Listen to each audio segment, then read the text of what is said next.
और देखिए ईरान का तेल अवीव पर खैबर मिसाइल से विनाशक प्रहार। मौजूदा जंग में पहली बार खैबर मिसाइल का इस्तेमाल किया गया।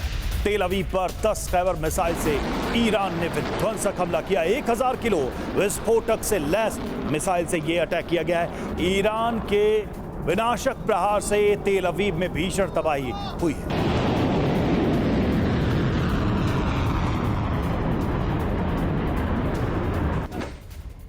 तो बड़ी खबर यह है कि युद्ध में पहली बार खैबर मिसाइल से प्रहार हुआ है, जहां आपको बता दें कि ईरान ने हमले की 33वीं लहर में खैबर का इस्तेमाल किया है। 10 से ज्यादा खैबर मिसाइल तेल अवीव पर ईरान ने दागी हैं। हर मिसाइल में 1000 किलो विस्फोट से अटैक किया गया।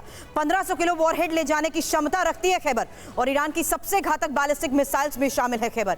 2000 किलोमीटर तक खैबर मिसाइल की मारक क्षमता है।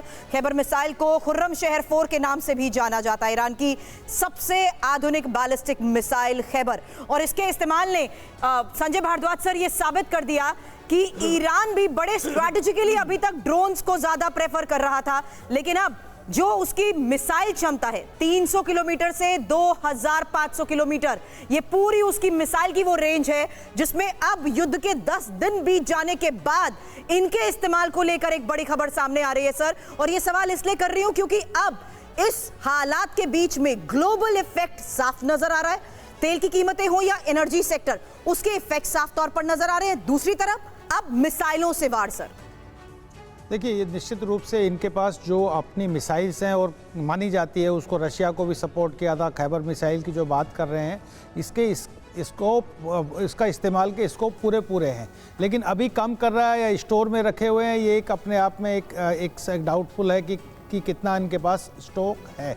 लेकिन एक जो दूसरा महत्वपूर्ण पक्ष है कि अमेरिका और इजराइल क्या कर रहा है, वो तुर्की और सऊदी अरबिया को इस वॉर में ड्रैग करने का प्रयास कर रहा है, और ये भी जानता है कि अगर सऊदी अरबिया इस वॉर में सीधा भागीदारी करता है तो ये बात मान के चलिए कि पाकिस्तान को भी आना पड़ेगा, क्योंकि पाकिस्तान के साथ भी उन्होंने पिछले साल एग्रीमेंट किया था। इससे क्या होगा, इससे पूरे जो कम से कम ग्लोबल साउथ जो है, जो डेवलपिंग कंट्रीज है, उनकी इकोनॉमी पे बहुत एडवर्स इम्पैक्ट पड़ेगा। जिस तरीके के हालात स्टेट ऑफ हॉर्मुज़ में हो रहे हैं और जिस तरीके से इन्फ्लेशन बढ़ रहा है, एनर्जी प्राइसेस एक $100 से ऊपर चले गए हैं, तो ये मुझे लगता है इसका ग्लोबल इम्पैक्ट होगा। और ईरान निश्चित रूप से वो इस वॉर को रीजनल बनाने का प्रयास कर रहा है कि ताकि ये जो अमेरिका के खिलाफ वॉर है वो एक तरीके से पोलराइज ना हो कि Islamic world versus western world.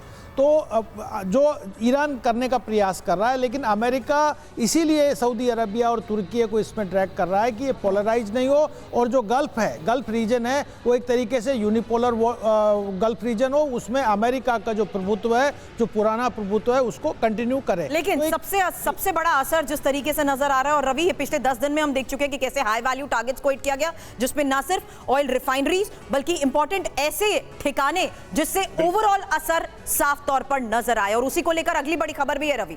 बिल्कुल, और ये ईरान की रणनीति है दबाव बढ़ाने की। देखिए, ईरान के ऊर्जा ढांचे पर इधर अमेरिका भी हमला कर रहा है। तेहरान के दक्षिण में तेल भंडार में आग लग गई और फर्दिस में भयंकर धमाकों की तस्वीरें सामने आई। अब तेल अवीव की तस्वीर। ये तेल अवीव में ईरान का वो हमला है जहां आसमान में कई मिसाइलें एक बार फिर दिखी। इजराइल पर हमले का ये ताजा वीडियो, जहां दावा किया जा रहा है कि लगातार हमलों को अंजाम दिया जा रहा है, और देर रात के वक्त में किस तरीके से क्लस्टर बॉम्ब्स के जरिए हमलों को अंजाम दिया गया, किस तरीके से अलग अलग मिसाइल्स के जरिए तेल अवीव को टारगेट किया जा रहा है, उसकी तस्वीरें सामने आई। और यरूशलेम के आसमान में दिखी ईरानी मिसाइल। ईरानी हमले को यूएस इजराइल का करारा जवाब।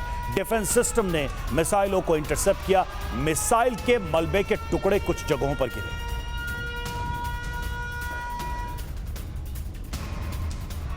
ईरानी सेना के ताबड़तोड़ हमले जा रहे हैं। एक और तस्वीर सामने आई है जहां इजराइल के ही बेत शेमेश के पास यह अटैक हुआ। ईरानी मिसाइल को आईडीएफ ने इंटरसेप्ट भी किया।